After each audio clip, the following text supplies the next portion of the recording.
सम्पूर्ण साथीहरू शुभ बिहानी। आज आइतबारको बसाई तपाईँहरूको अवस्था के छ? एकदम ठिक हुनुहुन्छ नि? आज विशेष दिन छ है। आज हाम्रो बडा महाराजधिराज पृथ्वीनारायण शाहको जन्मदिन परेको छ अर्थात् जन्म जयन्ती। आज उहाँको 304औं जन्म जयन्ती परेको छ। यस अवसरमा सम्पूर्णलाई मेरो तर्फबाट शुभकामना। उहाँको जन्म जीवनीको बारेमा छोटो कुरा गर्दाखेरि सबैलाई जानकारी छ। थोरै भए पनि हामीले चाहिँ अध्ययन गरेका छौँ होइन? त्यो भएको हुनाले तैपनि मैले चाहिँ थोरै चाहिँ यसो चाहिँ सेयर गर्न चाहेँ। 1779 पुस 27 गते अर्थात् आजकै दिन उहाँको जन्म भएको छ होइन? भएको थियो। यो कुरा हामी सबैलाई जानकारी नै छ।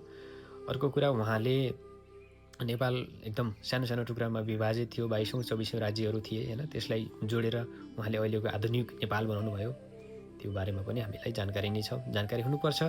हामीले कहिलेकाहीँ हाम्रो इतिहासको बारेमा पनि जानकारी राख्नुपर्छ, जानकारी लिनुपर्छ, गफ गर्नुपर्छ होइन? हाम्रो इतिहास भनेको हामी नेपाली हुनु नै इतिहास हुनु भनेकै नेपाली हुनु हो होइन? हामी इतिहास बिना चाहिँ अलि गाह्रो हुन्छ। इतिहास बिना हामी पङ्गु भइन्छ, काम नलाग्ने भइन्छ भन्न खोजेको मात्रै हो। त्यसो भएको हुनाले यही नै थियो। आज अब आइतबारको बसाइ होइन? बिदाको दिन पनि परेको हुनाले यो भिडियो यसरी बनाउन पाइयो होइन? त्यही नै हो। अब गुड डे भनेर भन्न चाहेँ। Thank you.